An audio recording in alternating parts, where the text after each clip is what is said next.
Good afternoon and welcome to this edition of Border Report Live. My name is Rudy Mireles and I am your host here in Harlingen, Texas in the Rio Grande Valley of deep South Texas. We got a packed but fun show for you today. We're in the World Series spirit as Game 1 gets ready to kick off tonight. The Dodgers and Blue Jays going to face off in the best-of-7 series.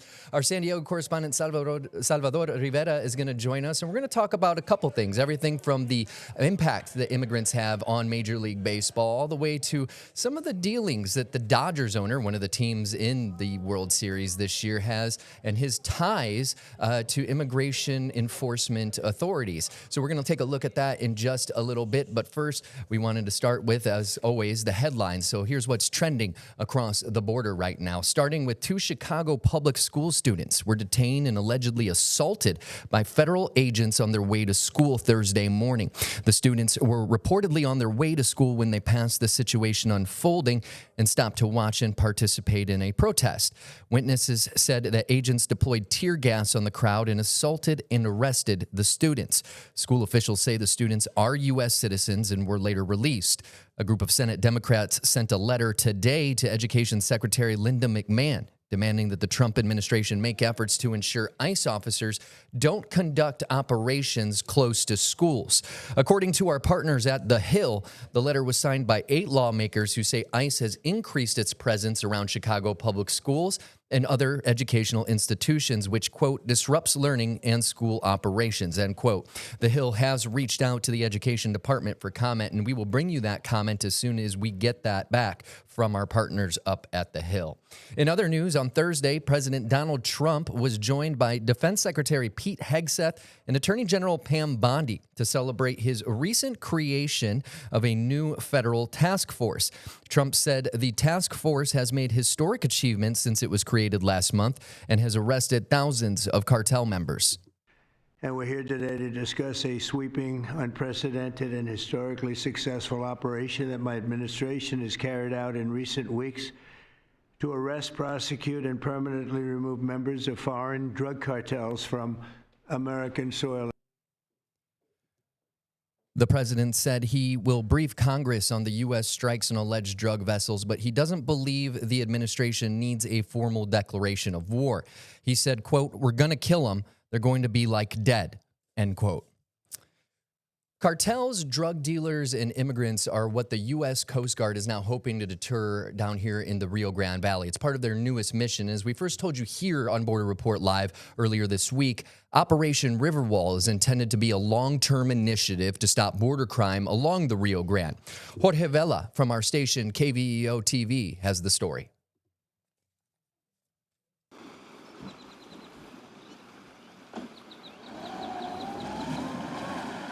Operation Riverwall is in full force. Boat after boat cuts through the waters of the Rio Grande, a show of federal authority on this front line. The mission to deter, disrupt, and defend against illegal activity along the border. The threat out here is evolving, and it's always changing. Our adversaries are using new techniques, new procedures, new technology. So to combat that, we're surging forces onto the Rio Grande to provide more presence so we can deter that illegal activity. The operation stretches across all 260 miles of the Rio Grande Valley. Massive deployment of resources in coordination with Border Patrol, Air and Marine Operations, the Department of War, and Texas Military Forces. In the first 12 days, the Coast Guard reports 20 apprehensions. In one instance, we received a call that there was a potential illegal crossing in one area. Our boats responded to that area and were able to see where the illegal immigration worked their way up the bank, and we caught the very tail end of it. So we blocked off their ability to return to Mexico and called in Border Patrol so that the agents could apprehend the individuals which were there at that point on land. Cumberland says for now, they're focused on learning the layout and the challenges of the river itself. A little bit of the Texas heat, but in general, the river conditions are very different. They're always changing. The river level goes down. What could be good water one day could be bad the next.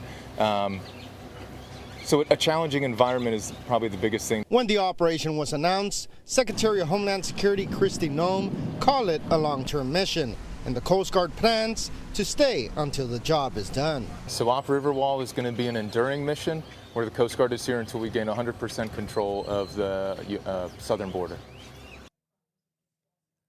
That was Jorge Vela from KVEO reporting. Captain Cumberland also confirmed that they are in constant communication with Mexican authorities, sharing intelligence, on both sides of the border. Stay with us because coming up after the break, our San Diego correspondent Salvador Rivera is here. We're going to talk a whole lot of different things related to today's big day, the Game 1 of this year's World Series. So stay with us. Border Report Live is back in 1 minute.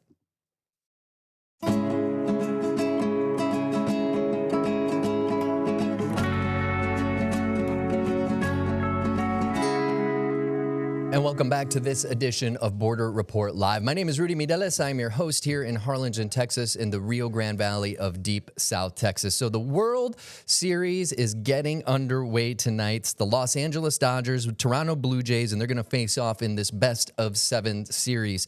Now, this game features a team based in the United States and another from Canada, each team located on one of the borders of this country. So we decided to take a look at about how many Major League Baseball players are from countries outside of the United States. Now, I took the liberty of gathering that data and putting together a little map for us. And these statistics are from last year. So Major League Baseball said that in 2024, there were 264 players representing 9 different countries and territories outside of the U.S. on opening day rosters and inactive lists. So in that deep dark red you see there, obviously the United States, about 1,100 players, I think it was when I took a look at those numbers. But let's look at the other countries that you see with the different colors there. Green being the least amount of players from that from these countries, and as you get into the deeper red, as I mentioned, the United States, that means more players from that country. So you kind of get a good look there. So the Dominican Republic leads the major leagues with players from others than the U.S. with 108 players. Taking a look at second place, that's for Venezuela. They have 58 players, and Cuba places third with 18 players coming from that country. Rounding out the top countries are Puerto Rico with 17, Canada with 13, and Mexico had 12 players last year. And you know, you're probably wondering those green countries. Australia, it's a little bit of a lighter green. They have 2 players representing them. Brazil there, they've got a player. Even South Africa, that you can kind of see at the bottom of the African continent there, that green, they have a player coming from South Africa too. So it's not just these Latin American countries that are being represented. There's countries from all over the world playing in Major League Baseball right now. Now, for the 4th consecutive season, the Astros have the most internationally born players with a total of 16 players on their roster. No doubt the most popular international player for the Houston team, Jose Altuve, who's from Puerto Caballo, Venezuela, followed by Jordan Alvarez, who is from Las Tunas, Cuba. Taking a look at another story, the Trump administration's immigration policy didn't skip the game of baseball. So earlier this year, the Major League Baseball Players Association, the union that represents all the players in the league, urged all foreign-born players to start carrying their documentation wherever they go. Now, the executive director of the group said they told the players they had immigration lawyers also ready on staff to help support any issues that may come across for them and their families. And, you know, speaking of immigration action, take a look at this next story. If you haven't heard, this summer, the Los Angeles Dodgers were at the center of a federal immigration raid. On June 19th, the organization asked federal immigration agents to leave Dodger Stadium grounds after agents arrived at the parking lot of Chavez Ravine. Dozens of federal agents with their faces covered up drove up in SUVs and cargo vans. A group of protesters carrying signs against U.S. Immigration and Customs Enforcement started amassing shortly thereafter. Now, the Dodgers posted on X, the social media website formerly known as Twitter, saying, quote, ICE agents came to pardon me there, saying, quote, ICE agents came to Dodger Stadium and requested permission to access the parking lots. They were denied entry to the grounds by the organization, end quote. U.S. Immigration and Customs Enforcement posted on X that its agents were never there, although helicopter TV cameras captured agents in the parking lot. And now it's time to bring in our San Diego correspondent, Salvador Rivera, because, Salvador, you have some interesting reporting on two things, but let's start with one of the players that's from near your area of coverage out there in San Diego. Yes, we're talking about Alejandro Kirk, who is from Tijuana, but I did want to mention the story up in LA with the Dodgers. This happened because the ICE agents had actually been parking in the parking lot for several days. The fans, people started complaining, and that's when the Dodgers finally took action, telling the ICE agents they could not access the parking lots at Dodger Stadium anymore. So I wanted to clarify that. Now, back to Alejandro Kirk, who is more famous because of the way he looks. He measures about 5'7" and weighs about 240 pounds, but he is an all-star. He is a fantastic player. This year he hit 282, 15 home runs with 76 RBIs. He is an all-star and has been for the last couple of years. The story of how he came to the major leagues is pretty impressive. When scouts were looking at him, they all focused on how tall he was, how heavy he was. He just did not have the look of a professional athlete. So a scout finally went to Tijuana to scout another catcher. And as he watched games and practices, he kept focusing on this little guy, this chubby guy who kept doing everything right. He threw better, he hit better, ran the bases better, had more baseball acumen than the kid he was scouting. So he went back to Toronto and told the Blue Jays staff, we need to select this guy. We need to draft him and give him a chance. Everybody was skeptical because of the way he looks. But finally, the scout convinced him to offer Alejandro Kirk's people $30,000 and drafted him. Most of that money was kept by the Tijuana Toros, who owned the territorial rights to Alejandro Kirk. Alejandro got about $7,000 of that $30,000 bonus that he was supposed to receive. Now, fast forward several years, he goes through the minor leagues and becomes an all-star. And now he is the pride of a lot of people on both sides of the border. Alejandro Kirk, who will be very much in action over the next few days against the Dodgers. He bats cleanup for the Blue Jays. Again, he is a very good player. You know, I was going to ask you, and you kind of mentioned it, you know, he's from Tijuana, but, you know, like if you live or know anything about the border, for example, my family's from Brownsville, Matamoros area, but, and that's how I tell people, you know, my mom, my dad, they're from Brownsville, Matamoros. And so when I say that, it kind of just goes to show, you know, how binational the folks that like you and me who live on the border are. I mean, we talk about this with Julian a lot too. You know, it's not just, you know, people going over for tourism or to get a bite to eat or to get cheaper medicine. It's family, friends, just going to say hi, stopping by Abuela's house to, you know, have Sunday lunch with her after mass. And so is he, you know, considered like a hometown hero, even though he's from the other side of the border? He's definitely considered that because, you know, a lot of us, myself included, and I'm not putting myself in that elite category of baseball players because I was never that good. But other players like Adrian Gonzalez, he lived in Chula Vista. We all migrated back and forth and played baseball, not only in the San Diego area, but we went into Tijuana, Rosarito, and Ensenada to be able to play baseball year round. And he fits into that mold. He's one of these baseball, Tijuana border, San Diego culture guys who grew up playing ball on both sides of the border. You know, it's interesting that you kind of mentioned the binational games there because I did not grow up on this border. I actually grew up near the northern border. I grew born and raised in Michigan. My father worked for the auto industry for nearly 4 decades before his shop closed down during the economic downturn in 2008. And one of the things that we always used to do, and it kind of blew my mind when I would talk to other folks, is I was a competitive swimmer pretty much my entire life growing up. And I mean, it was just common that, hey, we need to head to Detroit, stay the night, because in the morning we got to cross over into Windsor, Canada to go swim over there for a competition this weekend. And, you know, it just kind of goes to show that, like, sports kind of transcends everything. And we see that down here in Brownsville a lot too. We see a lot of these soccer players that go that are part of the Brownsville school districts. You know, they make their way over the border at 4 a.m. And you said you were kind of doing a little bit of that too. You know, how difficult is that as a young man? You know, you just want to sleep most of the day. Sure. Well, back then, in all honesty, it was a lot easier because the border waits were not as long. These days, you're talking 2-3 hour waits. So it keeps a lot of young men and women from going down there to play baseball, soccer, softball, and many other sports and activities like ballet folklorico, for example. So that the border waits has become an impediment to a certain extent to keep people from being active, from enjoying activities and sports and other extracurricular activities. But it goes on. In spite of all these obstacles, young people want to remain active because they're simply doing something they really, truly love.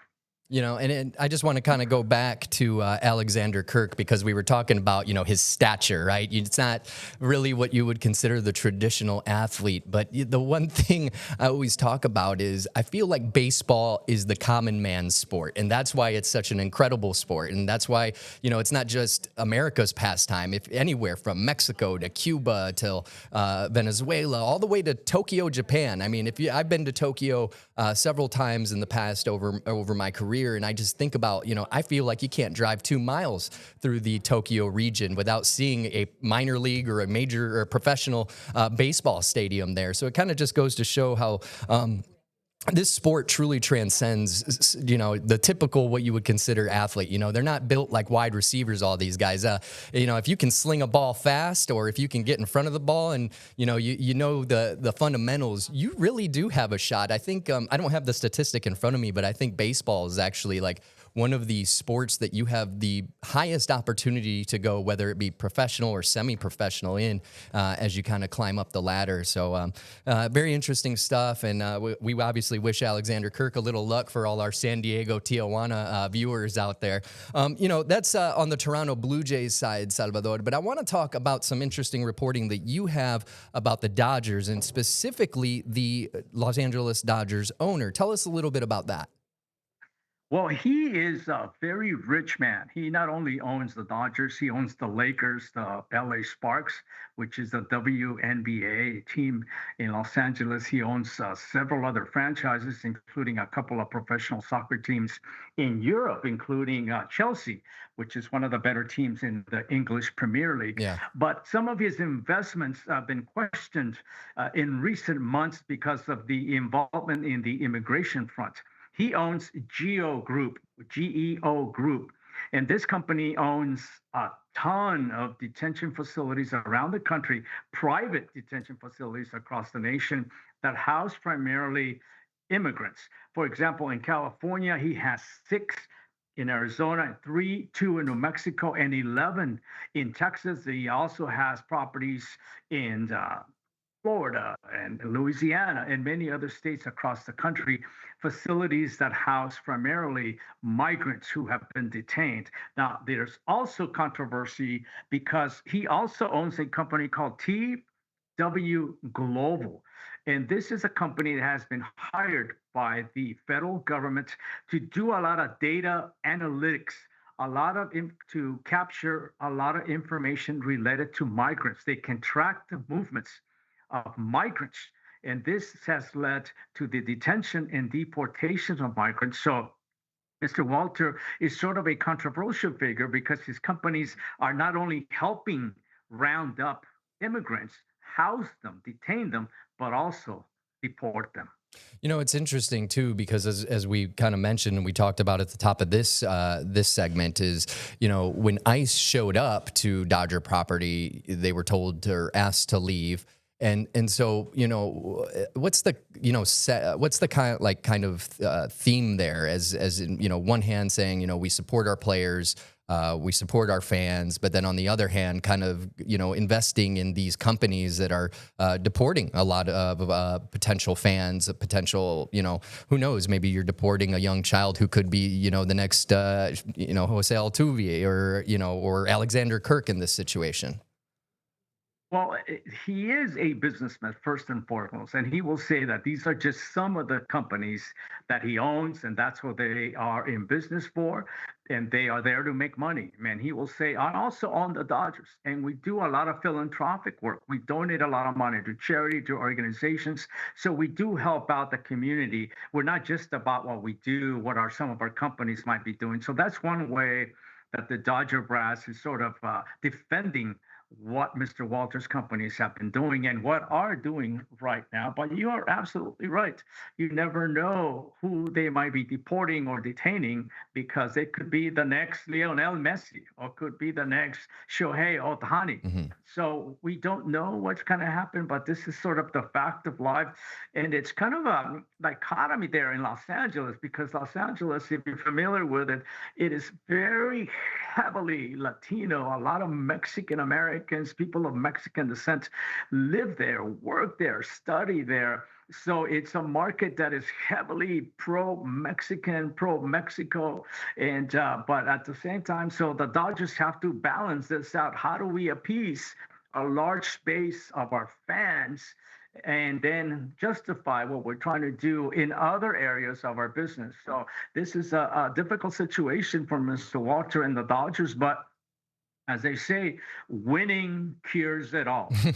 And, you know, you brought up such an important point there. Like, if you walk around the Rio Grande Valley today, I've seen probably 5 or 6 Dodger hats this morning alone. And it truly feels like the Dodgers are just one of those teams that the Latino community really rallies around. Down here, obviously, we have a lot of Astros fans, not that many Rangers fans. They're peppered throughout the area, but a lot of Astros fans. But again, you know, the Dodgers just kind of seem to be the team for a lot of Latino folks across the country and you know, across South America as well. Now, I do have to ask you this, Salvador. You're from San Diego. Are you a Padres fan? And no, Yes. I thought you go ahead. I'll finish asking the question. I kind of knew where you were headed. Well, I just got to know, who are you cheering for these next 7 games? Well, I am a huge San Diego Padres fan. I grew up here, and the Dodgers have always been our nemesis. So there's no way I'm rooting for them. So I will be hoping that the Blue Jays win the World Series. Well, I think I've told you this before, but I went to San Diego for the first time last year and absolutely fell in love. Every time I talk about it, my wife gets nervous because I say we should move out there someday. But the first thing that we did when we arrived is we went to a Padres game. And I got to say, you know, I've added the Padres to my collection of favorite teams to watch. So I will also be rooting for the Blue Jays this time around. So anyway, well, thank you so much for joining me today, Salvador. We really appreciate it. Salvador Rivera, our San Diego correspondent. We got a little more to talk about when we come back after the break, so stay with us. Border Report Live is back in 1 minute.